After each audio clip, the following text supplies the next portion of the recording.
Amazing facts, ஆச்சரியமான உண்மைகள் ஊழியங்கள் நடத்தும் தானியேல் மற்றும் வெளிப்படுத்தலின் தீர்க்க தரிசனங்கள் தொடர் வரிசை வேத பாடங்களுக்கு உங்களை அன்போடு இயேசுவின் நாமத்தில் நான் வரவேற்கின்றேன். இந்த நாளின் வேத பாடத்தை படிக்கும் முன்பாக உங்களுக்குரிய இலவச பிரதியை அறிமுகப்படுத்த நான் விரும்புகின்றேன். தேவன் வரைந்த திட்டம் என்ற ஒரு அழகான பாடம். இந்த பாடத்தை நீங்கள் படிக்க வேண்டுமென்றால் எங்களோடு தொலைபேசி எண்ணில் தொடர்பு கொள்ளும்படி நான் அழைக்கின்றேன். அல்லது ஆன்லைனில் நீங்கள் பதிவிறக்கம் செய்ய வேண்டும் என்றால் எங்களுடைய அமேசிங் ஃபேக்ட்ஸ் வெப்சைட்டுக்குள்ளே சென்று பதிவிறக்கம் செய்து கொள்ளும்படி, டவுன்லோட் பண்ணிக்கொள்ளும்படி உங்கள் அன்போடு நான் அழைக்கின்றேன். பிரியமானவர்களே, இந்த நாளின் வேத பாடத்தின் ஆராய்ச்சி தலைப்பும் அதேதான், தேவன் வரைந்த திட்டம். நாம் அதற்காக ஜெபித்து ஆரம்பிப்போமா? எங்கள் நல்ல பிதாவே, இப்பொழுதும் உம்முடைய கரங்களால் நீர் வரைந்து கொடுத்த திட்டத்தை நாங்கள் என்னவென்று கற்றுக்கொள்ளப் போகிறோம். ஆவியானவரே, எங்களை வேண்டிய எல்லா சத்தியத்திற்குள்ளும் வழிநடத்தும்படியாய் ஒப்படைக்கிறோம். அடியனை நீர் ஆட்கொள்ளும். கேட்கிற ஒவ்வொருவரையும் கர்த்தர் சந்தையும் பேசும். இயேசுவின் நாமத்தில் ஜெபிக்கிறோம் நல்ல பிதாவே, ஆமென். தேவன் மனிதர்களை படைத்து அவர்கள் என்றென்றும் அவரோடு கூட இருக்க வேண்டும், தேவனோடு தொடர்பில் அவருடைய பரிசுத்தத்தில் எப்பொழுதும் நிலைத்திருக்க வேண்டும் என்று தேவன் விரும்பினார். ஆனால் மனிதனோ பாவத்தில் விழுந்தான். உலகம் முழுவதும் பாவத்திற்குள் விழுந்தது. தேவனை விட்டு பிரிந்து போன உலகத்தார் எல்லாருக்கும் தேவன் தம்முடைய சத்தியத்தை அறிவிப்பதற்காக ஒரு விசேஷமான ஜனக்கூட்டத்தை தெரிந்து கொண்டார். அவர்கள் இஸ்ரவேல் ஜனங்கள் என்று வேதாகமத்திலே வாசிக்கிறோம். அவர்கள் 400 ஆண்டுகள் எகிப்திலே அடிமைகளாக இருந்தார்கள். அந்த 400 ஆண்டுகள் கழித்து அவர்களை எகிப்திலிருந்து விடுதலையாக்கி கொண்டு வந்த சமயத்தில் தேவன் அவர்களுக்காக ஏராளமான அற்புதங்களை செய்தார். இஸ்ரவேல் மக்களுக்காக தேவன் செய்த அற்புதங்களை நாம் படித்தால் அடுக்கடுக்கான அற்புதங்கள். 10 வாதைகளை அனுப்பினார். எகிப்தியருக்கு 10 வாதைகள், இஸ்ரவேல் ஜனங்களுக்கோ 10 அற்புதங்கள். அது மட்டுமல்ல, அவர்களை அங்கிருந்து வெளியேற்றினார் எகிப்திலிருந்து. பிற்பாடு செங்கடலை 2ஆக பிளந்தார். அவர்களுக்கு ஆகாரம் வேண்டும் என்பதற்காக வானத்திலிருந்து தூதர்களின் அப்பமாகிய மன்னாவை தேவன் அனுப்பினார். 40 ஆண்டுகள் மன்னாவை அவர்கள் புசித்தார்கள். அது மட்டுமா, தேவன் அவர்களுக்கு எதிராக எழும்பின அமலேக்கியரை முறியடிப்பதற்காக தேவன் அற்புதமான விதத்தில் அவர்களுக்கு வெற்றியை கொடுத்தார் என்று நாம் வாசிக்கிறோம். மோசே மலையின் மேல் ஜெபிக்கிறார், யோசுவா கீழே யுத்தம் புரிகிறார், மகத்தான வெற்றி. அது மட்டுமா, அவர்கள் தண்ணீர் வேண்டும் என்று கதறின பொழுது தேவன் கண்மலையை பிளந்து தண்ணீர் புறப்பட்டு வரும்படி செய்தார். இப்படி எத்தனையோ அற்புதங்களை இஸ்ரவேல் மக்களுக்காக தேவன் செய்தார். அது மட்டுமல்ல, அவர்கள் அற்புதங்களை பெறுவது மட்டும் போதாது, அவர்கள் சத்தியங்களையும் புரிந்து கொள்ள வேண்டும். இரட்சிப்பை எப்படி சுதந்தரிப்பது என்பதை அவர்கள் கற்று அதை பிறருக்கும் விளக்க வேண்டும் என்பதற்காக வேறொரு திட்டத்தையும் அவர்களுக்கு ஆண்டவர் வரைந்து கொடுத்தார். அந்த திட்டத்தை தான் யாத்திராகமம் 24ஆம் அதிகாரம் 25ஆம் அதிகாரம் ஆகிய 2 அதிகாரங்களிலே நாம் வாசிக்க முடியும். மோசே தேவனோடு சஞ்சரிப்பதற்காக 40 நாட்கள் என்று 2 தடவை, ஆக மொத்தம் 80 நாட்கள் சீனாய் மலையிலே தேவனோடு அவர் இருந்தார். அப்படி இருந்த காலகட்டத்தில் ஆண்டவர் மோசேக்கு 10 பிரமாணங்களை கொடுக்கிறார். அவரே எழுதி கொடுத்தார். தம்முடைய சொந்த விரலினால் தேவன் 10 பிரமாணங்களை எழுதி கொடுத்தார் என்று யாத்திராகமம் 31:18 வாசிக்கிறோம். 10 பிரமாணங்களை மட்டுமல்ல, தேவன் பரிசுத்த ஆசரிப்பு கூடாரம் என்ற திட்டத்தையும் மோசேயினிடத்தில் கொடுத்து ஒரு அழகான பிளான் அவரிடத்தில் கொடுத்தார். என்ன பிளான் தெரியுமா? நாம் அதைத்தான் இந்த நாளிலே கற்றுக்கொள்ளப் போகின்றோம். தேவன் மோசேயிடம் எதை கட்டச் சொன்னார்? அது எதற்காக? வாசிக்கலாமா? அவர்கள் நடுவிலே நான் வாசம் பண்ண எனக்கு ஒரு பரிசுத்த ஸ்தலத்தை உண்டாக்குவார்களாக. யாத்திராகம் 25:8. இங்கே நீங்கள் பார்க்கிறீர்களே, இதுதான் அழகான ஆசரிப்பு கூடாரம். அந்த ஆசரிப்பு கூடாரத்தினுடைய ஓவரால் வியூ, அதனுடைய முழு கண்ணோட்டத்தை நாம் பார்க்கிறோம். அந்த ஆசரிப்பு கூடாரத்தினுடைய உள் கட்டமைப்பையும் நாம் ஓரளவுக்கு பார்க்க முடிகிறது. ஆண்டவர் ஆசரிப்பு கூடாரம் என்ற ஒரு அமைப்பை ஏற்படுத்த சொன்னார். அந்த அமைப்பில் 3 முக்கியமான பகுதிகள். முதலாவது நீங்கள் பார்க்கிறீர்கள் அல்லவா, இங்கு இருந்துதான் வாசல், அதற்கப்புறம் ஒரு பலிபீடம், அதை தாண்டி ஒரு தண்ணீர் தொட்டி. இந்த பகுதி பிராகாரம், கோட்டியார்ட் என்று சொல்லப்படும். அதை தொடர்ந்து நீங்கள் பார்க்கிறீர்கள் உள்ளே 2 அறைகள் கொண்ட ஓர் அமைப்பு. அதில் இந்த முதல் பகுதி பரிசுத்த ஸ்தலம், ஹோலி பிளேஸ் என்று அழைக்கப்படும். அதனுடைய உள் பகுதி அது மகா பரிசுத்த ஸ்தலம், மோஸ்ட் ஹோலி பிளேஸ் என்று அழைக்கப்படும்.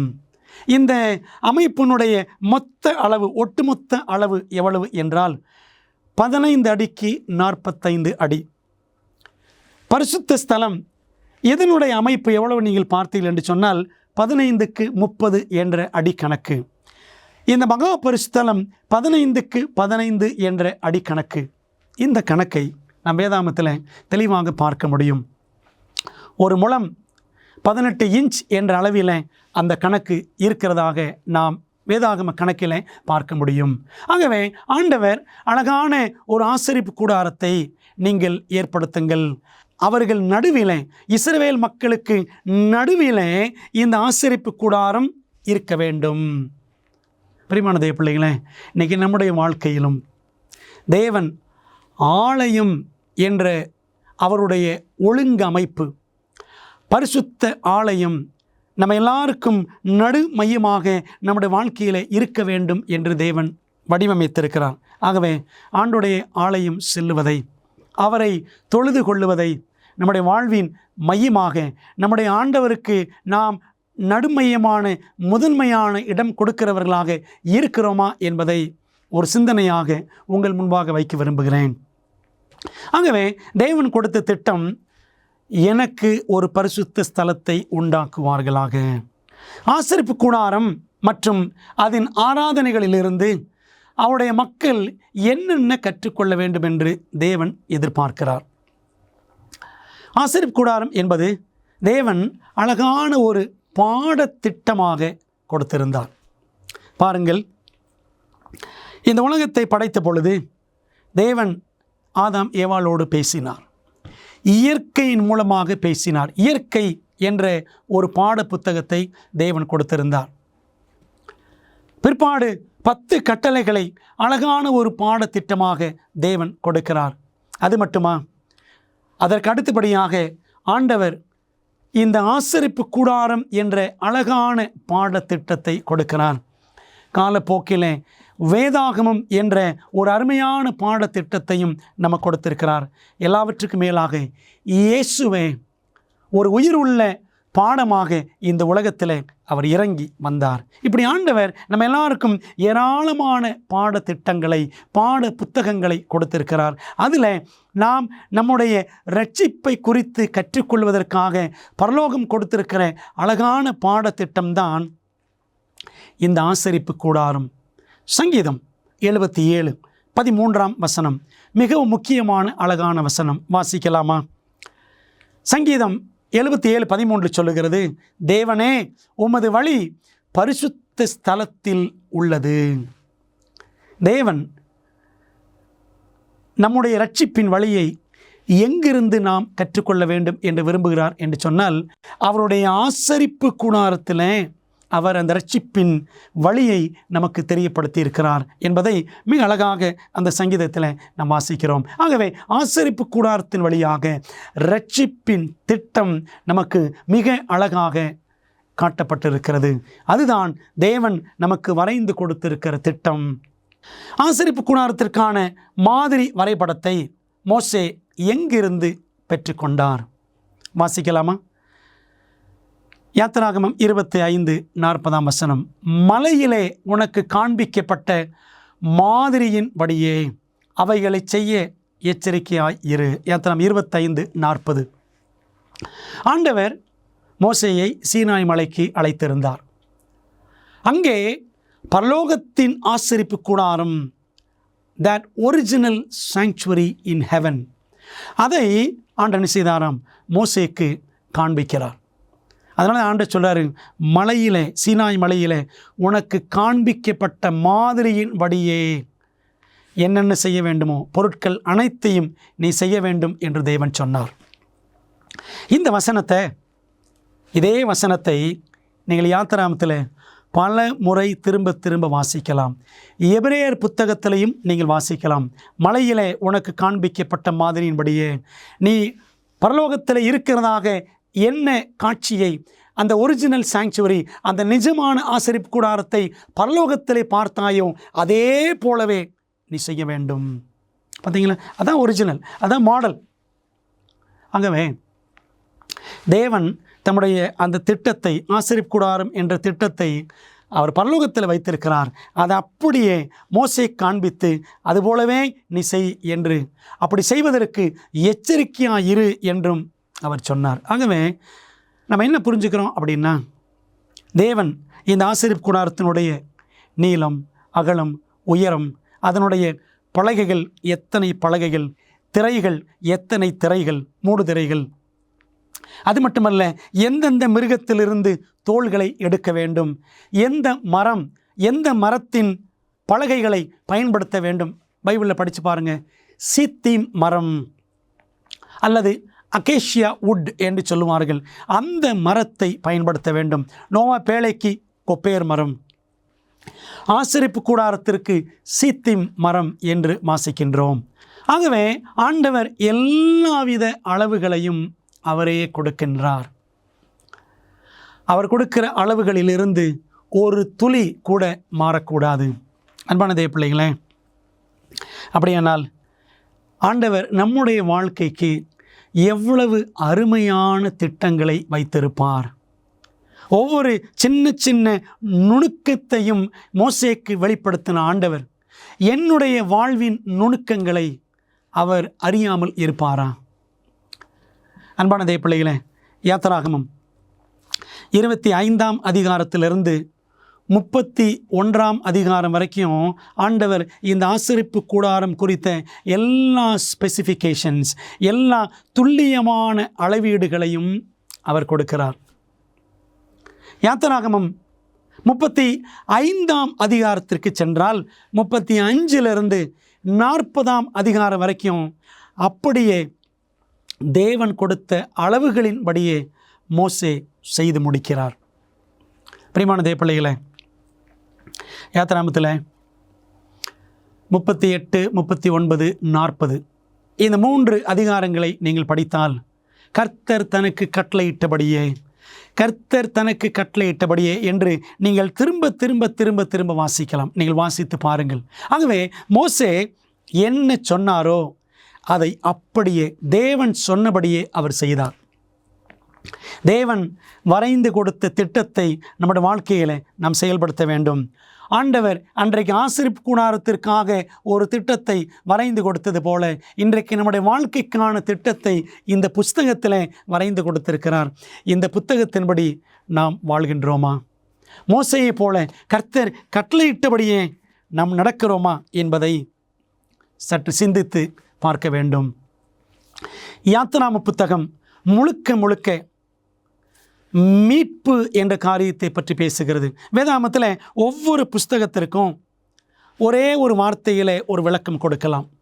ஆதியாகமம் என்று எடுத்துக்கொண்டால் தொடக்கங்கள், பிகினிங்ஸ் என்று சொல்வார்கள்.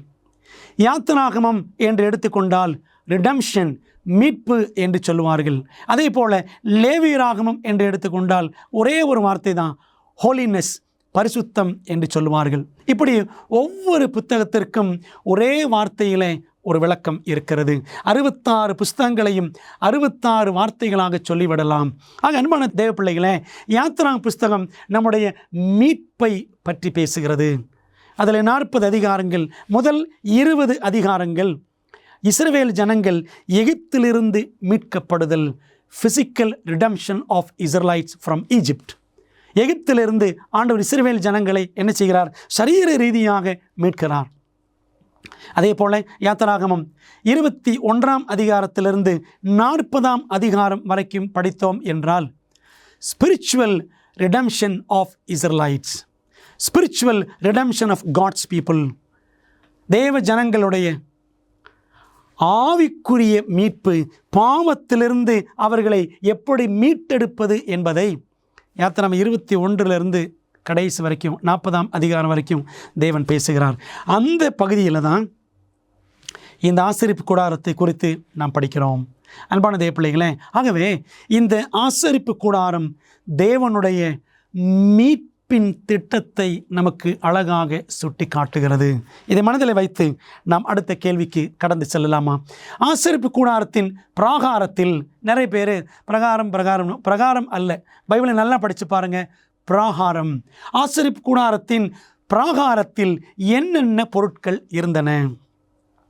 அன்பான தேவ பிள்ளைகளே, இந்த ஆசரிப்பு கூடாரத்தை படிக்கும் பொழுது 3 என்ற எண்ணை உங்கள் மனதில் வைத்துக் கொள்ளுங்கள். பிதா, குமாரன், பரிசுத்த ஆவியானவர். மனிதன் மனுக்குலம் ரட்சிக்கப்பட வேண்டும் என்பதற்காக இந்த மூவரும் ஒரே சிந்தையோடு நமக்காக இந்த திட்டத்தை கொடுத்திருக்கிறார்கள். இந்த ஆசரிப்பு கூடாரத்தில் நாம் ஒவ்வொரு பகுதியிலும் 3 பகுதிகள் என்று பார்த்தோம். பிராகாரம், பரிசுத்த ஸ்தலம், மகா பரிசுத்தலம், 3 பகுதிகள். அதே போல் முதலாவது பகுதி பிராகாரம், கோட்டியாட். அங்கே நீங்கள் பார்த்தீங்கன்னா அதுலேயும் 3 முக்கியமான பகுதிகளை பார்க்கலாம். முதலாவது என்னவென்றால் வாசல், வாசலுக்கு அடுத்தபடியாக வெண்கல பலிபீடம், வெண்கல பலிபீடத்திற்கு அடுத்தபடியாக தண்ணீர் தொட்டி அங்கே இருக்கும். ஆகவே பிராகாரத்தில் 3 பொருட்களை நாம் பார்க்கின்றோம். இந்த ஆசரிப்பு கூடாரத்தில் ஒவ்வொரு பொருளும் ஆண்டவர் இயேசு கிறிஸ்துவை சுட்டி காட்டுகிறது என்பதை ஒரு அடிப்படை சிந்தனையாக நம்முடைய மனதிலே பதித்து கொள்ள வேண்டும். பாருங்கள், வாசல் ஒரே ஒரு வாசல் தான். நோவாவின் பேழைக்கும் ஒரே ஒரு கதவு தான் இருந்தது. என்ன அர்த்தம் என்று சொன்னால், நாம் ரட்சிக்கப்படுவதற்கு இயேசு என்ற இரட்சகரை தவிர வேறு எவரும் இல்லை. நம்முடைய பாவங்களிலிருந்து நம்மை மீட்பதற்கு இயேசுவை தவிர வேறு தெய்வம் இல்லை என்பதை அப்போஸ்தலர் 4:12 வாசிக்கிறோம். அதைத்தான் இந்த வாசல் சுட்டி காட்டுகிறது. அந்த வாசலிலே நுழைந்தவுடனே வெண்கல பலிபீடம். அங்கேதான் பாவிகள் என்ன செய்ய வேண்டும் என்று சொன்னால், தங்களுடைய ஆடுகளை கொண்டு வருவார்கள். அந்த ஆடுகளை கொண்டு வந்து அதை தங்கள் கைகளால் வெட்டுவார்கள். பிற்பாடு ஆசாரியன் அதை எடுத்து கொண்டு போய் அந்த வெண்கல பலிபீடத்தில் அவன் பலி செலுத்த வேண்டும். பாவத்திற்கான பலி. ஆண்டவர் இயேசு கிறிஸ்து என்னுடைய பாவத்திற்காக மரித்தார் என்பதை வெண்கல பலிபீடம் சுட்டி காட்டுகிறது. நம்முடைய கிருமாதார பலி அவர்தான் என்பதை 1 யோவான் 2ஆம் அதிகாரம் 2ஆம் வசனத்திலே வாசிக்கிறோம். அதை தொடர்ந்து சென்றால் தண்ணீர் தொட்டி. இரட்சிப்புக்குள்ளாக இயேசுவின் வழியாய் நுழைந்து இயேசுவின் இரத்தத்தினாலே கழுவப்பட்டு மீட்கப்பட்டு இந்த அனுபவத்தில் நுழைகிற ஒரு மனிதன் அடுத்து என்ன செய்ய வேண்டும்? தன்னுடைய பாவங்கள் போக அவன் தண்ணீரால் கழுவப்பட வேண்டும். ஞான ஸ்நானத்தை தண்ணீர் தொட்டி சுட்டி காட்டுகிறது. ஆகவே பிராகாரத்தில் ஒரு மனிதனுடைய, ஒரு பாவியினுடைய இரட்சிப்பின் அனுபவம் மிக அழகாக, அந்த நீதிமானாகுதல், ஜஸ்டிஃபிகேஷன் என்ற அனுபவம் அழகாக சுட்டி காட்டப்படுகிறது. ஆகவே பிராகாரத்தில் இந்த 3 பொருட்களை நாம் பார்க்கின்றோம். யாத்திராகமம் 29:18 வாசிக்கிறோம். ஆட்டுக்கடா முழுவதையும் பலிபீடத்தின் மேல் தகித்து விடுவாயாக, இது கர்த்தருக்கு செலுத்தும் சர்வாங்க தகன பலி. வாசலுக்குள்ளே நுழைந்தவுடனே வெண்கல பலிபீடம் என்று சொன்னோமே, அங்கேதான் பாவத்திற்கான பரிகாரமாக ஆடோ அல்லது மாடோ பலி செலுத்தப்படும். அது சர்வாங்க தகன பலி. ஆண்டவர் இயேசு கிறிஸ்துவும் தம்மையே முழுமையாக நமக்காய் ஒப்பு கொடுத்தார் அல்லவா? உலகத்தின் பாவங்களை சுமந்து தீர்க்கிற தேவ ஆட்டுக்குட்டி இயேசு என்று யோவான் ஸ்நானன் சொன்னாரே, யோவான் 1:29. ஆகவே இயேசுவைத்தான் இந்த வெண்கல பலிபீடம் சுட்டி காட்டுகிறது. தண்ணீர் தொட்டி கழுவுகிறதற்கு வெண்கலத்தால் ஒரு தொட்டியையும் உண்டாக்கி அதில் தண்ணீர் வார்ப்பாயாக யாத்திராகமம் 30:18 வாசிக்கிறோம். இந்த தண்ணீரை வைத்து ஆசரிப்பு கூடாரத்திலே போவதற்கு முன்பதாக ஆசாரியர்கள் என்ன செய்வாங்களாம்? தங்களை சுத்தம் பண்ணி கொள்ளுவார்கள். நாமும் ஞானஸ்நானத்தின் வழியாக கழுவப்படுவதை அது குறிக்கிறது என்று நாம் பார்த்தோம். கொலோசையர் 2:12 படித்து பாருங்கள். ஞானஸ்நானத்தை குறித்து நாம் வாசிக்கலாம். பரிசுத்த ஸ்தலத்திற்குள்ளே, ஹோலி பிளேஸுக்குள்ளே கடந்து செல்ல போகிறோம். அதாவது 2 அமைப்புகள் கொண்ட பிரகாரத்தை தாண்டி இருக்கக்கூடிய அமைப்பில் முதல் பகுதி தான் பரிசுத்த ஸ்தலம், ஹோலி பிளேஸ். அதிலையும் பாருங்கள் 3 பொருட்கள். பரிசுத்தலத்திற்குள்ளே நுழைந்தவுடனே உள்ளே நுழையும் பொழுது இடது பக்கம் வலது பக்கம், அந்த இடது பக்கம் தென்பகுதி, வலது பக்கம் வடபகுதி. அந்த தென்பகுதியில் நாம் பார்த்தால் நாம் பார்க்கக்கூடிய பொன் குத்து விளக்கு, 7 கிளைகள் கொண்ட பொன் குத்து விளக்கை பார்க்கலாம். இந்த பொன் குத்து விளக்கு அதற்கு எதிர் திசையில், வட திசையில் 12 அப்பங்கள், ஒவ்வொரு வரிசையிலும் 6 அப்பங்கள் 6 அப்பங்கள் என்று 1 டஜன் அப்பங்கள் அடுக்கி வைக்கப்பட்டிருக்கிற சமூகத்தப்ப மேஜையை நாம் பார்க்கிறோம். வாசல் கிழக்கு பகுதியில் இருக்கிறது. இந்த விளக்கு தென்பகுதி, சமூகத்தப்ப மேஜை வடபகுதி. அப்படியே மேற்கு பகுதியில் நாம் பார்ப்போம் என்று சொன்னால், மகா பரிசுத்தலத்தின் திரைச்சீலைக்கு முன்பாக இருக்கக்கூடிய ஒரு பீடம்தான் பொன் தூபபீடம் என்று நாம் பார்க்கிறோம். பொன் தூபபீடம். அப்போ பார்த்தீங்களா, பிராகாரத்தில் 3 காரியங்கள்: வாசல், வெண்கல பலிபீடம், தண்ணீர் தொட்டி. பரிசுத்த ஸ்தலத்தில் பொன் குத்துவிளக்கு, சமூகத்தப்ப மேஜை, பொன் தூபபீடம். இந்த 3மே ஆண்டவர் இயேசு கிறிஸ்து செய்யக்கூடிய அருமையான ஊழியங்களை நமக்கு சுட்டி காட்டுகிறது. அது மட்டுமல்ல, ஒரு காரியத்தை மனதில் வைத்துக் கொள்ளுங்கள். இந்த முழு ஆசரிப்பு கூடாரத்திலும் 3 திரைகளை நாம் பார்க்கிறோம். முதலாவது வாசல் பக்கத்தில் ஒரு திரை, பிற்பாடு பரிசுத்தலத்திற்குள்ளே நுழைவதற்கு முன்பாக ஒரு திரை, அதற்கப்புறம் மகா பரிசுத்தலத்தில் நுழைவதற்கு முன்பதாக அடுத்த திரை என்று 3 திரைகளை நாம் பார்க்க முடியும். நம்ம ஒவ்வொன்றாக பார்க்கலாமா? பரிசுத்த ஸ்தலத்தின் பொருட்களை. சமூகத்தப்ப மேஜையின் மேல் நீல துப்பட்டியை விரித்து தட்டுகளையும் தூபக்கரண்டிகளையும் கிண்ணங்களையும் மூடுகிற தட்டுகளையும் அதன் மேல் வைப்பார்களாக. நித்திய அப்பமும் அதன் மேல் இருக்க கடவுது. என்னாகமம் 4:7. அன்பான தேவ பிள்ளைகளே, இயேசு சொன்னார், ஜீவ அப்பம் நானே என்றார். அப்பம் என்பது இயேசுவை குறிக்கிறது. அப்பம் என்பது வசனத்தையும் குறிக்கும். மத்தேயு 4:4 படிக்கிறோம் அல்லவா? மனுஷன் அப்பத்தினாலே மாத்திரமல்ல, தேவனுடைய வாயிலிருந்து புறப்படும் ஒவ்வொரு வார்த்தையினாலும் பிழைப்பான். நீங்களும் நானும் இயேசுவின் மூலமாக, வசனத்தின் மூலமாக ஜீவன் பெற வேண்டும் என்று தேவன் விரும்புகின்றார். அதே போல பொன் குத்துவிளக்கு. என்னாகமம் 8:2 பாருங்கள். நீ ஆரோனோடே சொல்ல வேண்டியது என்னவென்றால், நீ விளக்குகளை ஏற்றும்போது 7 விளக்குகளும் விளக்குத்தண்டிற்கு நேரே எரிய வேண்டும் என்று சொல் என்றார். விளக்குத்தண்டு என்பது பரிசுத்த ஆவியானவரை சுட்டி காட்டுகிறது. சத்திய ஆவியானவர் நம்மை சகல சத்தியத்திற்குள்ளும் அவர் வழி நடத்துகிறவர். விளக்கு என்பது வெளிச்சம் கொடுக்கும். ஆவியானவரும் நமக்கு சத்திய வெளிச்சத்தை காட்டுகிறவராக இருக்கிறார். வெளிப்படுத்தல் 4:5 பாருங்கள். அது மட்டுமல்ல, இயேசுவும் அவர் உலகத்திற்கு ஒளியாயிருக்கிறார் என்று யோவான் 8:12 வாசிக்கிறோம்.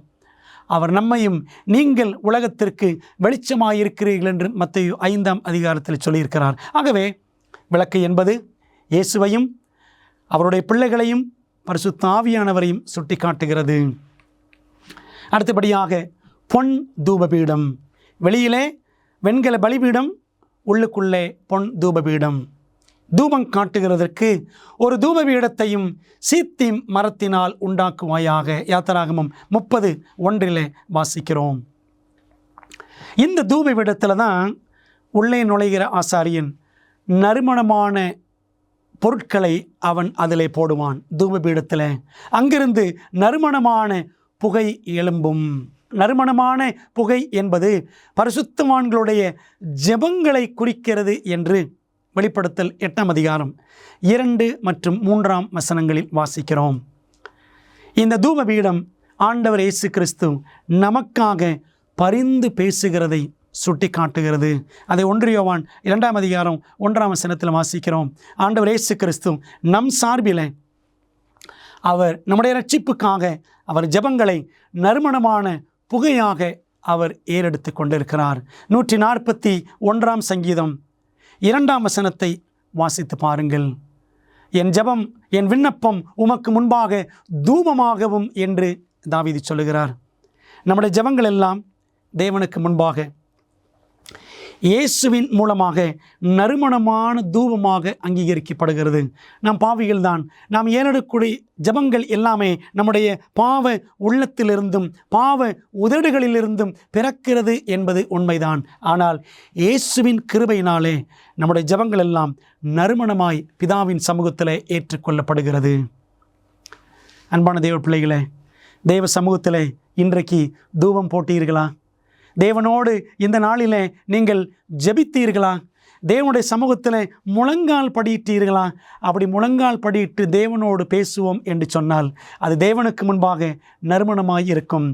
ஜெபிக்கிறவர்கள் வாழ்க்கை என்றுமே மனம் வீசுகிறதாக இருக்கும். பிரியமானவர்களே, நம்முடைய வாழ்க்கை நறுமணம் வீசுகிறதா? ஜெபத்தின் மூலமாக.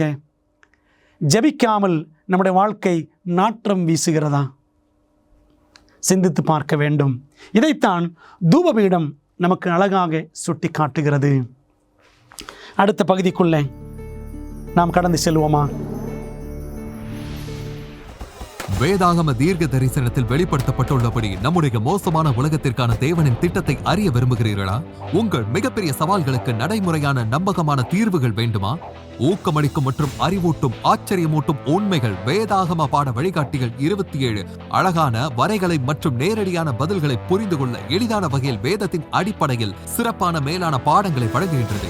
ஒவ்வொரு ஆய்வு வழிகாட்டியும் உங்கள் வாழ்க்கையின் மிக முக்கியமான உண்மைக்கான பொருத்தமான வேதாகம பதில்களை நோக்கி உங்களை வழிநடத்தும். நான் எப்படி ஆரோக்கியமான ஐக்கியத்தை பெறுவது? இயேசு எப்போது எப்படி மீண்டும் வருவார்?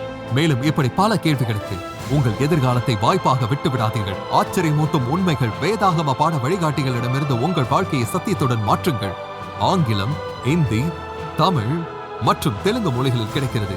காத்திருக்க வேண்டாம். bookstore.aftv.in என்ற இணையதளம் மூலம் உங்கள் முழுமையான ஆய்வு வழிகாட்டிகளை இன்றே ஆர்டர் செய்யுங்கள். மகா பரிசுத்த ஸ்தலத்தில் இருந்த விசேஷித்த பொருள் என்ன? இந்த மகா பரிசுத்தலத்தில் இருந்த ஒரு முக்கியமான பொருள் என்னவென்றால், யாத்திராகமம் 26:34 மகா பரிசுத்த ஸ்தலத்தில் சாட்சி பெட்டியின் மீதில் கிருபாசனத்தை வைப்பாயாக. உடன்படிக்கை பெட்டி அங்கே இருந்தது. இதிலையும் 3 காரியங்களை நான் பார்க்கின்றேன். பெட்டி இருக்கிறது, அது முதலாவது காரியம். 2வது நீங்கள் பார்த்தால் அதனுடைய மேல் பகுதி, இந்த பகுதியைத்தான் கிருபாசனம் என்று சொல்லுவார்கள், மர்சி சீட்.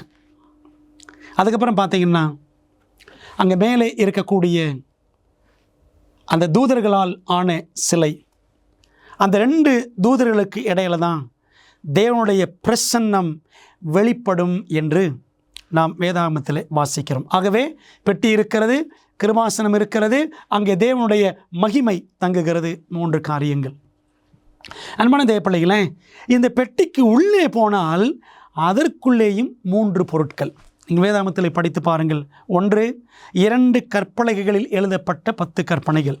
2வது ஆரோனின் துளிர்த்த கோல். 3வது மன்னா வைக்கப்பட்டிருந்த பொற்பாத்திரம் என்று பார்க்கிறோம். பாருங்கள், அடுத்த கேள்விக்கு நாம் சென்றால், உடன்படிக்கை பெட்டிக்குள் என்ன இருந்தது என்ற கேள்விக்கான வசனம் யாத்திராகமம் 25:21. கிருபாசனத்தை பெட்டியின் மீதில் வைத்து பெட்டிக்கு உள்ளே நான் உனக்கு கொடுக்கும் சாட்சி பிரமாணத்தை வைப்பாயாக, 10 கட்டளைகளை வைப்பாயாக என்று வாசிக்கிறோம். உபாகம் 10:4-5 வசனங்கள். முன்னே சபை கூடி வந்த நாளில் கர்த்தர் மலையில் அக்கினி நடுவில் இருந்த உங்களுக்கு விளம்பின 10 கற்பனைகளையும் அப்பொழுது நான் திரும்பி மலையிலிருந்து இறங்கி அந்த பலகைகளை நான் செய்த பெட்டியிலே வைத்தேன். கர்த்தர் என் கட்டளையிட்டபடியே அவைகள் அதிலே வைத்திருக்கிறது. பெட்டிக்குள்ளே இருந்த முக்கியமான பொருள் 10 கட்டளைகள் அடங்கிய 2 கற்பலகைகள். அதுக்கப்புறம் ஆரோனின் துளிர்த்த கோல், மண்ணா வைக்கப்பட்டிருந்த பொற்பாத்திரம். கவனித்தீர்களா? ஒவ்வொரு இடத்துலையும் 3 3 3 3 என்று நாம் பார்க்கிறோம். பிதாவும் குமாரனும் பரிசுத்த ஆவியானவரும் நம்முடைய ரட்சிப்புக்காக எவ்வளவு அருமையான ரட்சிப்பின் திட்டத்தை வகுத்து கொடுத்திருக்கிறார்கள் என்பதை நாம் உணர்ந்து கொள்ள வேண்டும். வேதம் சொல்லுகிறது, எப்படி நாம் ரட்சிக்கப்படுகிறோம், ஒரு பாவி எப்படி ரட்சிக்கப்படுகிறான். எபிரேயர் 9:22, இரத்தம் சிந்துதல் இல்லாமல் மன்னிப்பு உண்டாகாது. ஒரு பாவி தன்னுடைய பாவத்தை உணரும் பொழுது அவன் என்ன செய்ய வேண்டும்? பலி செலுத்த வேண்டும். பாவத்தின் சம்பளம் மரணம். அந்த பாவி மரிக்க வேண்டும். இதுதான் உண்மையான திட்டம். ஆனால் தேவன் அதற்கு மாற்று ஏற்பாடு செய்தார். ஆதாம் ஏவாள் பாவம் செய்த பொழுது அவர்கள் மரித்திருக்க வேண்டும். ஆனால் தேவன் என்ன செய்தார்? வேறொரு மிருகத்தை அவர் பலி செலுத்தினார் என்பதை அவர் பலி செலுத்தும்படி தம்முடைய பிள்ளைகளுக்கு ஆதாம் ஏவாளுக்கு சொன்னார். ஆகவே ஆதாம் ஏவாள் பலி செலுத்தி இருக்க வேண்டும். அவர் பலி செலுத்தினார்கள் என்று வேதாகமத்தில் நேரடி வசனம் இல்லை. ஆனால் ஆதியாகமம் 3:21 படித்து பாருங்கள். தேவன் அவர்களுக்கு தோல் உடைகளை உடுத்தினார் என்று வாசிக்கிறோம். ஒரு தோல் பெறப்பட வேண்டும். 2 பேருக்கும் 2 தோள்கள். கண்டிப்பாக 2 ஆடுகள் பலி செலுத்தப்பட்டிருக்க வேண்டும். பார்த்தீங்களா? அப்போது ஒருவன் பாவி என்று சொன்னால் அவனுடைய பாவத்திற்கு பரிகாரமாக, அவனுடைய பாவத்திற்கு பதிலாக ஒரு மிருகம் பலியிடப்படும் காரியத்தை தேவன் ஏதேனிலேயே அறிமுகப்படுத்தி வைத்திருந்தார். அந்த பலிமிருகம், அந்த ஆட்டுக்குட்டி எதிர்காலத்தில் இயேசு வந்து சிலுவையில் நமக்காக மரிப்பார் என்பதை சுட்டி காட்டுகிறது. இது பாவம் மன்னிப்பு உண்டாகும்படி அநேகருக்காக சிந்தப்படுகிற புது உடன்படிக்கைக்குரிய என்னுடைய இரத்தமாயிருக்கிறது என்று இயேசு மத்தேயு 26:28 சொன்னாரே. ஆக பிரியமானவர்களே, ஆசரிப்பு கூடாரம் அந்த காலகட்டத்திலே பார்த்தோம் என்று சொன்னால் ஆடு அல்லது மாடு, புறா இவை எல்லாவற்றையும் பலி செலுத்தினவர்கள் எதிர்காலத்தில் இயேசு வருவார், மேசியா வருவார், சிலுவையிலே மரிப்பார் என்று எதிர்பார்த்து காத்திருந்தார்கள். இன்றைக்கு நாமோ சிலுவைக்கு பிற்பாடு 2000 ஆண்டுகள் கழித்து வாழ்ந்து கொண்டிருக்கிறோம். நம்ம எல்லாரும் சிலுவையை பின்னோக்கி பார்க்கிறோம். சிலுவைக்கு முன்னாக இருந்த எல்லாருமே சிலுவையை முன்னோக்கி பார்த்தார்கள். நாம் சிலுவையை பின்னோக்கி பார்க்கிறோம். இயேசு வந்தார், தேவாட்டுக்குட்டியாக மரித்தார் என்பதை நமக்கு ஆசரிப்பு கூடாரம் சுட்டி காட்டுகிறது. பாவங்களுக்காக மிருகங்கள் பலி செலுத்தப்பட்ட பொழுது பாவங்களுக்கு என்ன நேரிட்டது? வேதாகமத்தில் பாருங்கள், லேவியராகமம் 1:4-5 வசனங்கள். அது தன் பாவ நிவர்த்திக்கென்று அங்கீகரிக்கப்படும்படி தன் கையை அதன் தலையின் மேல் வைத்து கர்த்தருடைய சந்நிதியில் அந்த காளையை கொல்லக்கடவன். ஆசரிப்பு கூடாரத்தில் 2 விதமான ஆராதனைகள் நடைபெற்றன. ஒன்று அன்றாட பலி, டெய்லி சாக்ரிஃபைஸ் அல்லது டெய்லி சர்வீஸ் என்று சொல்வார்கள். அன்றாட ஆராதனை அல்லது அன்றாட பலி. இதை குறித்து லேவியராகமம் 4ஆம் அதிகாரத்தில் நாம் தெளிவாக படிக்கலாம். இன்னொரு ஆராதனை, அதை வருடாந்திர ஆராதனை என்று சொல்வார்கள். Yearly sacrifice or yearly service. வருடாந்திர ஆராதனை அல்லது வருடாந்திர பலி என்று சொல்வார்கள். அதை பற்றி லேவியராகமம் 16ஆம் அதிகாரத்தில், லேவியராகமம் சாப்டர் 16 அதில் படித்தோன்னா நமக்கு தெளிவாக விளங்கும். என்ன நடக்கும் இந்த அன்றாட ஆராதனை? அன்றாட ஆராதனை எல்லாமே பிராகாரத்திலும் பரிசுத்த ஸ்தலத்திலும் நடக்கும். வருடாந்திர ஆராதனை வருஷத்துக்கு ஒரு முறை மகா பரிசுத்தலத்தில் மட்டும் பிரதான ஆசாரியனால் அது நடத்தப்படும். ஆசாரியர்கள் எல்லாரும் அன்றாட ஆராதனையில் பங்கெடுத்து நடத்துமார்கள். பாருங்க, இங்கே வாசிக்கிறோம், ஒரு பாவி, அது ஆசாரியன் ஆனாலும் சரி, ஒரு ஆசாரியன் என்று சொன்னால் அல்லது மூப்பர்கள் என்று சொன்னால் காளையை பலி செலுத்த வேண்டும். பிற்பாடு பிரபுக்கள், சாதாரண மக்கள் என்று சொன்னால் ஆட்டுக்குட்டி என்றெல்லாம் ஆண்டவர் வைத்திருந்தார். ஏழைகள் என்றால் புறாக்களை பலி செலுத்தலாம். மிகவும் ஏழைகள் என்றால் அவர்கள் என்ன செய்யலாம்? மெல்லிய மாவு அல்லது பானபலி இதெல்லாம் செலுத்துவார்கள். இப்படி ஆண்டவர் எல்லாருக்கும் ஏற்ற வகையில், என்ன அர்த்தம்னா, ரட்சிப்பு எல்லாருக்குமே உண்டு, பாவ மன்னிப்பு எல்லாருக்கும் உண்டு. பணக்காரன் ஏழை என்று எந்த வித்தியாசமும், இருக்கப்பட்டவன் இல்லாதவன் எந்த வித்தியாசமும் தேவன் பார்ப்பதில்லை. எல்லாருக்கும் ரட்சிப்பை கொடுக்கிறார். ஆகவே ஒரு பாவி தன்னுடைய பாவத்தை உணர்ந்து ஒரு பலிமிருகத்தை, ஆடோ மாடோ அவன் கொண்டு வந்து அதன் மேல் அவன் தன்னுடைய கைகளை வைத்து தன்னுடைய பாவங்களை எல்லாம் அறிக்கை செய்ய வேண்டும். அறிக்கை செய்த பிற்பாடு அவனுடைய பாவங்கள் எல்லாம் அந்த மிருகத்தின் மேல் போகிறதாக அந்த விசுவாசம் அவனுக்கு கற்றுக் கொடுத்திருந்தது. பைபிள் அப்படித்தான் சொல்லுகிறது. பிற்பாடு தன்னுடைய சொந்த கையினாலேயே பாவி என்ன செய்ய வேண்டும்? அந்த ஆட்டை அல்லது அந்த காளையை அவன் கொல்ல வேண்டும். அப்படித்தான வசனத்தில் படிக்கிறோம். என்ன அர்த்தம் என்று சொன்னால், என்னுடைய பாவத்திற்காக ஒன்றும் அறியாத அந்த மிருகம் என்னுடைய பாவங்களை சுமந்து அது மரிக்கிறது என்று பொருள். அப்படித்தானே ஆண்டவர் இயேசு கிறிஸ்துவும் பாவமறியாத அவர் நம்முடைய பாவங்களை ஏற்றுக்கொண்டு நமக்காக சிலுவையில் அவர் மரித்தார் என்று வேதம் நமக்கு சுட்டி காட்டுகிறது. அன்பான தேவ பிள்ளைகளே, நம்முடைய பாவங்கள் நிமித்தம் நாம் என்றோ மரித்திருக்க வேண்டும். இன்றும் உயிரோடு இருக்கிறோம். காரணம் என்னவென்று சொன்னால், இயேசுவின் ஈடு இணையற்ற கல்வாரி தியாக மரணம்தான் நம்மை உயிரோடு வைத்திருக்கிறது. முழு சபைக்காக மிருக பலி செலுத்தப்படும் பொழுது பாவத்திற்கு என்ன நேரிடும்?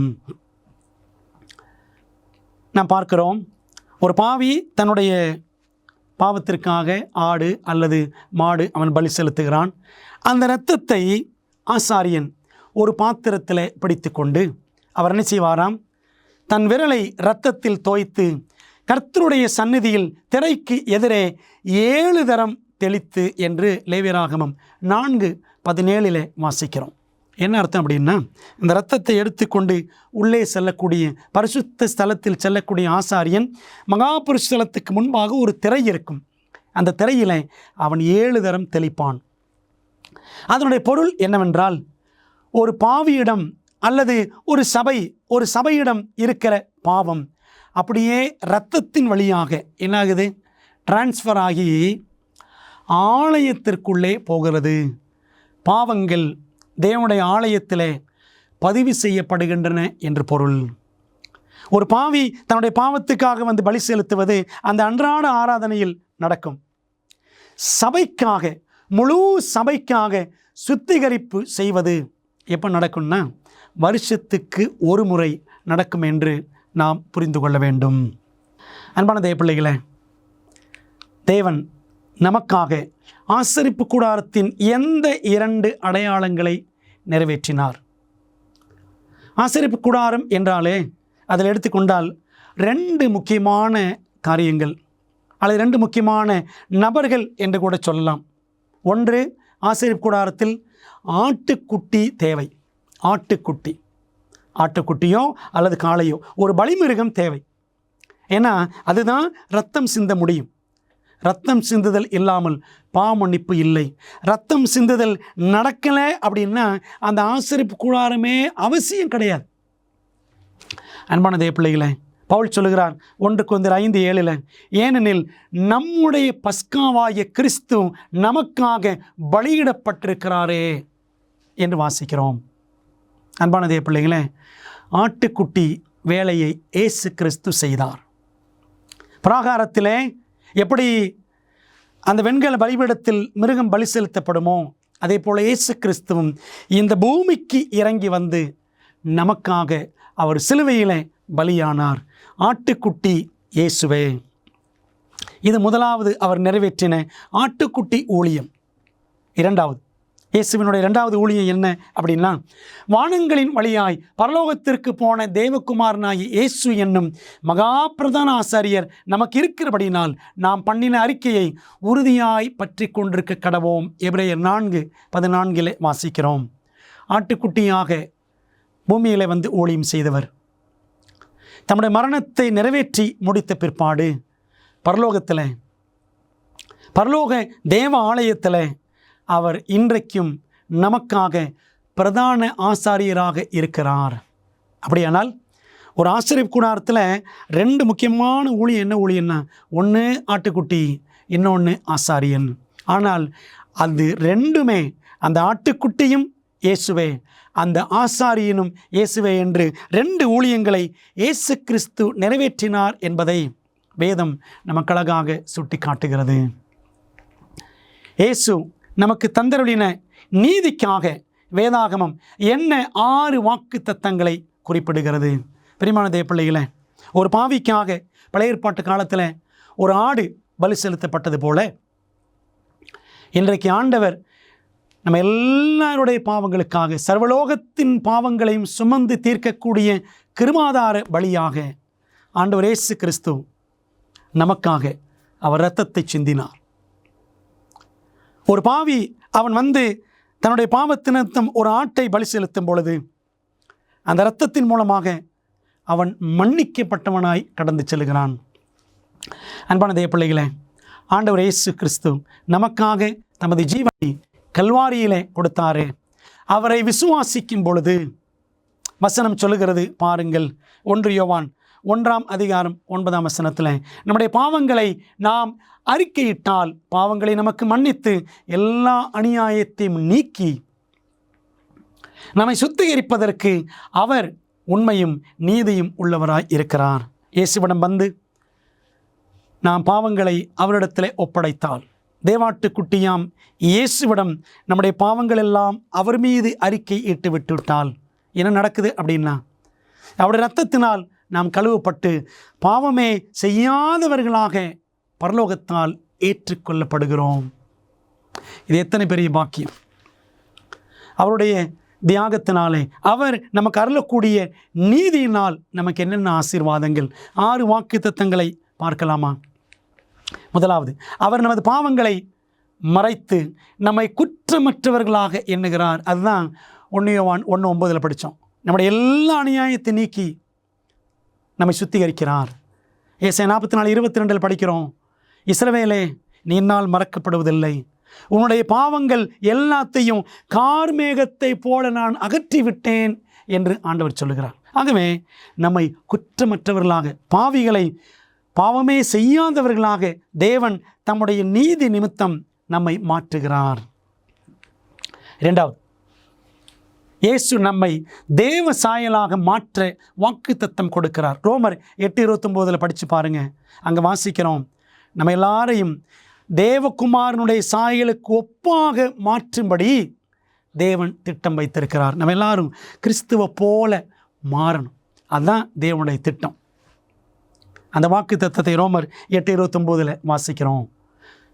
மூன்றாவதாக, நம் தேவனுடைய சித்தத்தின்படி நடக்க நமக்கு விருப்பம் மற்றும் ஆற்றலை இயேசு கொடுக்கிறார். தேவனே தமது தயவுள்ள சித்தத்தின்படி உங்களில் விருப்பத்தையும் செய்கையும் உண்டாக்க வல்லவராயிருக்கிறார் என்று வாசிக்கிறோமே. அன்பான தேவ பிள்ளைகளே, நாம் தேவனுக்கு பிரியமாய் நடக்க வேண்டும் என்றால் அதற்கான விருப்பம் தேவை, அதை செய்வதற்கான ஆற்றல் தேவை. எல்லாமே இயேசுதான் நமக்கு கொடுக்கிறார். உயிரை கொடுத்தவர் நமக்கு பரிசுத்த ஆவியையும் கொடுக்கிறார். தம்முடைய நீதியை நமக்கு கொடுத்தவர் நமக்கு ஆற்றலையும் கொடுக்கிறார். கடந்த கால பாவங்களை தம்முடைய இரத்தத்தினாலே மன்னித்தவர் நிகழ்காலத்திலும் எதிர்காலத்திலும் இயேசுவுக்காக வாழ்வதற்கென்று பலனை தம்முடைய பரிசுத்த ஆவியின் மூலம் அவர் கொடுக்கிறார். அன்பானவர்களே, பிலிப்பியர் 2:13 அதைத்தான் நம்ம வாசிக்கிறோம். 4வது, தேவனை மகிழ்விக்க இயேசு நமக்கு உதவி செய்வார். பிரியமான தேவ பிள்ளைகளே, தேவனுக்கு பிரியமான காரியங்களை நாம் எப்பொழுதும் செய்ய வேண்டும். 1 யோவான் 3வது அதிகாரம் 22வது வசனத்தில் வாசிக்கலாமா? அவருடைய கற்பனைகளை நாம் கைக்கொண்டு அவருக்கு முன்பாக பிரியமானவைகளை செய்கிறபடியினால் நாம் வேண்டிக் கொள்ளுகிறது எதுவோ அதை அவராலே பெற்றுக்கொள்கிறோம். பிதாவாகிய தேவனை, கிறிஸ்துவை, ஆவியானவரை நாம் மகிழ்விக்க வேண்டும். தேவனை மகிழ்விப்பதற்கு இயேசு நமக்கு உதவி செய்வார். எபிரேயர் 13:20 மற்றும் 21 வசனங்களை பாருங்கள். இயேசு கிறிஸ்துவை கொண்டு தமக்கு முன்பாக பிரியமானதை உங்களில் நடப்பித்து நீங்கள் தம்முடைய சித்தத்தின்படி செய்ய உங்களை சகலவித நற்கிரியையிலும் சீர் பொருந்தினவர்கள் ஆக்குமாறாக அப்படின்னு வாசிக்கிறோம். ஆண்டவர் நம்மை சீர் பொருந்தின ஒரு வாழ்க்கைக்கென்று நம்மை வழி நடத்துவார். அதற்கு இயேசு உதவி செய்வார். 5வது, அவருடைய பாவமற்ற வாழ்க்கை மற்றும் மரணம் நம்மை மரண தண்டனையிலிருந்து விடுவிக்கிறது. 2 கொரிந்தியர் 5:21 வாசிக்கிறோம். நாம் தேவனுக்குள் அவருடைய நீதியாகும் பொருட்டு பாவம் அறியாத அவரை, இயேசுவை நமக்காக பாவம் ஆக்கினார். 2 கொரிந்தியர் 5:21 வாசிக்கிறோம். நாம் நீதி உள்ளவர்கள், நீதிமான்கள் ஆகணும் என்பதற்காக இயேசு ஒரு பாவியை போல அவர் என்ன பண்ணாராம்? சிலுவையில் மரித்தார். பிரியமான தேவ பிள்ளைகளே, மரண தண்டனையிலிருந்து நாம் விடுவிக்கப்படுவதற்காக இயேசு அந்த மரண தண்டனையை ஏற்றுக்கொண்டார். இது எத்தனை பெரிய அற்புதமான வாக்குத்தத்தம்! இயேசு நமக்காக பாவமானார். நாம் அவருடைய நீதியை, அவருடைய குணத்தை, அவருடைய பரிசுத்தத்தை பெறுவதற்காக. 6வது, இயேசுவின் வருகை நிமித்தம் நம்மை விசுவாசம் உள்ளவர்களாக வைக்க அவர் கடமை உள்ளவராக இருக்கிறார். பிரியமான தேவ பிள்ளைகளே, ஆண்டவர் இயேசு கிறிஸ்து வலுவாதபடி நம்மை காக்க வல்லவர். மகிழ்ச்சியோடு தமது மகிமையுள்ள சன்னிதானத்தில் நம்மை நிறுத்த வல்லவர் என்று யூதா 24 வாசிக்கிறோம். நம்மிடத்தில் நற்கிரியை தொடங்கினவர் இயேசு கிறிஸ்துவின் வருகை நாள் பரியந்தம் நிறைவேற்றி முடிப்பார் என்று பிலிப்பியர் 1:5 வாசிக்கிறோம். ஆண்டோட வருகை மட்டும் நம்ம கடைசி வரைக்கும் விசுவாசம் உள்ளவராக தேவன் நம்மை காத்து கொள்வார். நம்ம நினச்சிடக்கூடாது கடைசி வரைக்கும் நான் உண்மையாக நின்றுவேன், நான் விசுவாசத்தில் உறுதியாக இருப்பேன். நம்மிடத்தில் சொல்லுவதற்கு ஒன்றுமே இல்லை.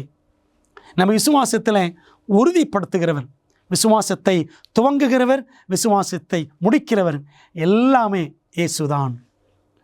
அது எபிரேயர் 12:1 நாம் படிக்கலாம்.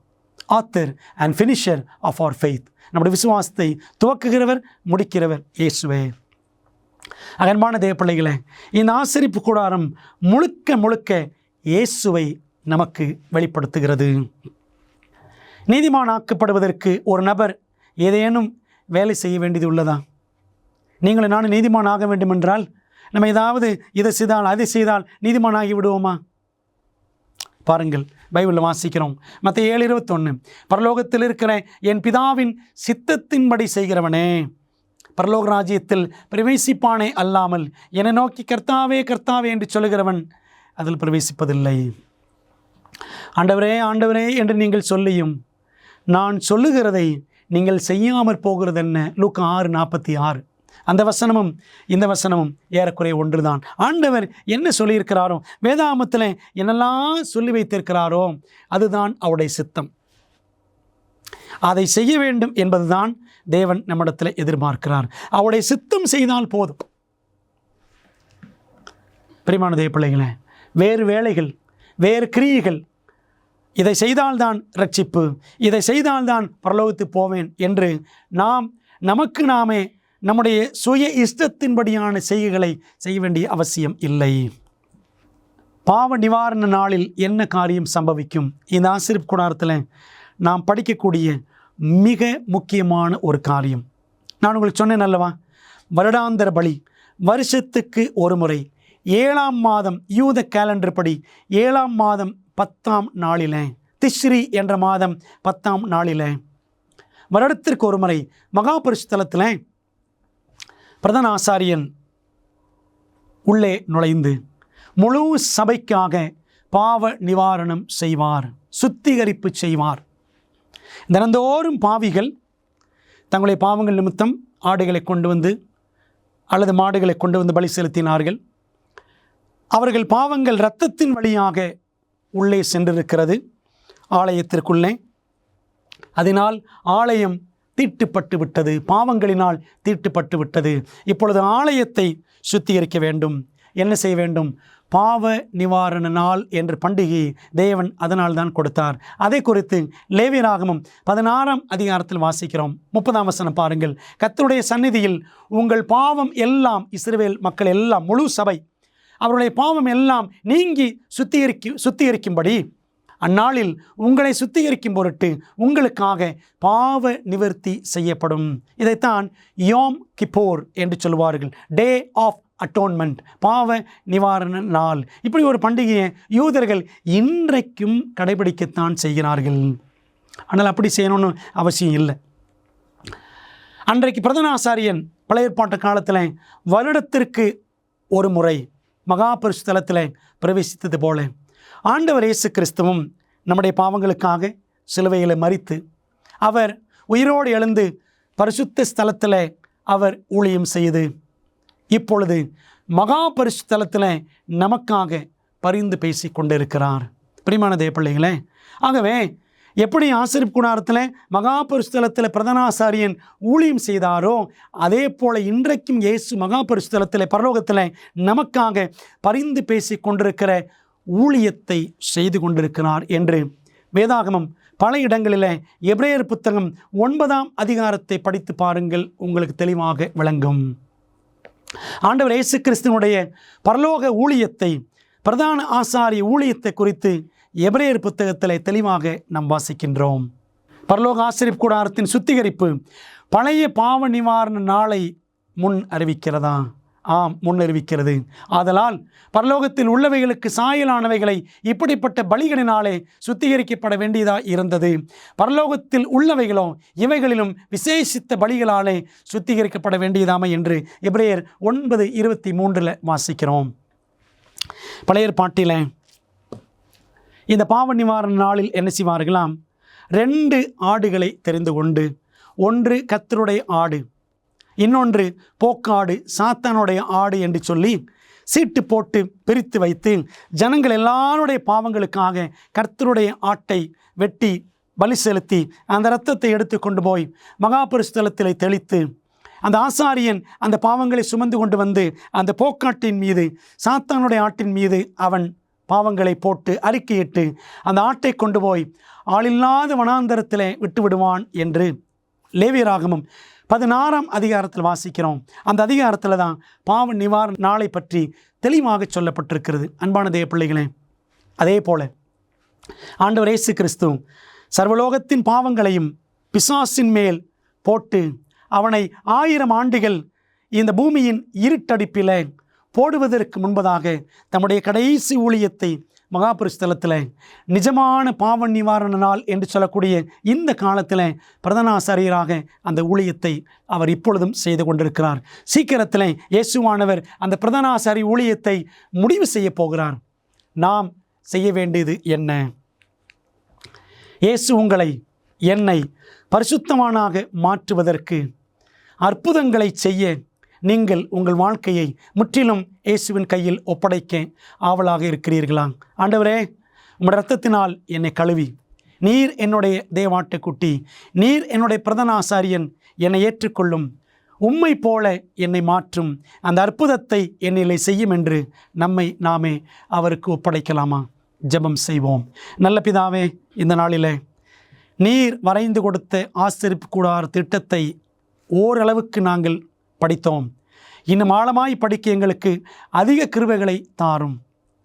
கர்த்தாவே, பாவிகளாய் எங்களை பாவமே செய்யாதவர்கள் போல இயேசுவின் தியாகத்தின் நிமித்தம் எங்களை மாற்ற நீர் சித்தம் வைத்திருக்கிறீர். ஆண்டவரே, ஒருவேளை இந்த செய்தி கேட்கிற யாராயிலும் பாவங்களினால் உழன்று கொண்டிருந்தால் அவர்களை தொட்டு ஆண்டவரே விடுவியும், பரிசுத்தமாக்கும். இந்த இரட்சிப்பின் சத்தியத்தை நாங்கள் புரிந்து அதில் நடக்கவும், இதை பிறர் நடப்பதற்கு அவர்கள் வழி நடத்தவும் எங்களை பயன்படுத்தும். இயேசுவின் நாமத்தில் ஜெபிக்கிறோம் நல்ல பிதாவே, ஆமேன். பிரியமானவர்களே, கர்த்தர் உங்களை ஆசீர்வதிப்பாராக. மீண்டும் அடுத்த வேத பாடத்தில் சந்திப்போம். ஆமென். வேத பாட ஆராய்ச்சியில் போதுமான ஆச்சரியமான உண்மைகளை ஆய்வு செய்ய விருப்பமா?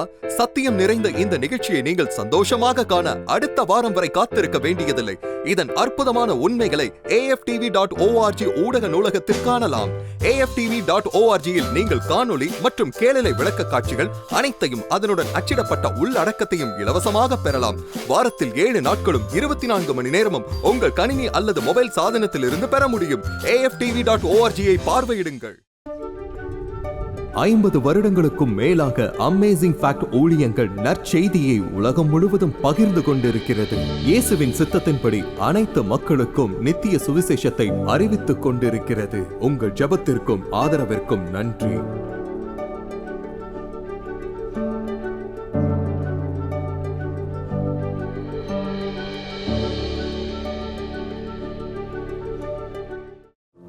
பெரோயா பட்டணத்து சபை விசுவாசிகள் தாங்கள் சத்தியங்களை கேட்ட பிற்பாடு தங்கள் இல்லத்திற்கு சென்று காரியங்கள் இப்படி இருக்கிறதா என்று வேதத்தோடு ஒப்பிட்டு மீண்டும் படித்தார்கள். அதுபோலவே நீங்களும் செய்ய வேண்டும் என்று நாங்கள் விரும்புகிறோம். இந்த தீர்க்க தரிசன தொடர் கூட்டங்களில் ஒவ்வொரு நாளும் உங்களுக்கு அந்தந்த நாளுக்குரிய செய்தி சம்பந்தமான இலவச பிரதி அறிமுகப்படுத்தப்படுகிறது. ஆகவே அந்த இலவச பிரதியை நீங்கள் திரையில் தெரியும் தொலைபேசி எண்ணை பயன்படுத்தி எங்களோடு தொடர்பு கொண்டு பெற்றுக்கொள்ளலாம். அல்லது எங்களுடைய வெப்சைட்டுக்குள்ளே சென்று நீங்கள் அதை பதிவிறக்கம் செய்து கொள்ளலாம். நீங்கள் அந்த புத்தகங்களை பெற்றுக்கொண்டு படித்து வேதத்தில் உள்ளபடியே கற்றுக்கொள்ளுங்கள். நீங்கள் படித்த பிற்பாடு உங்கள் நண்பருக்கும் அதை பகிர்ந்து கொள்ளுங்கள்.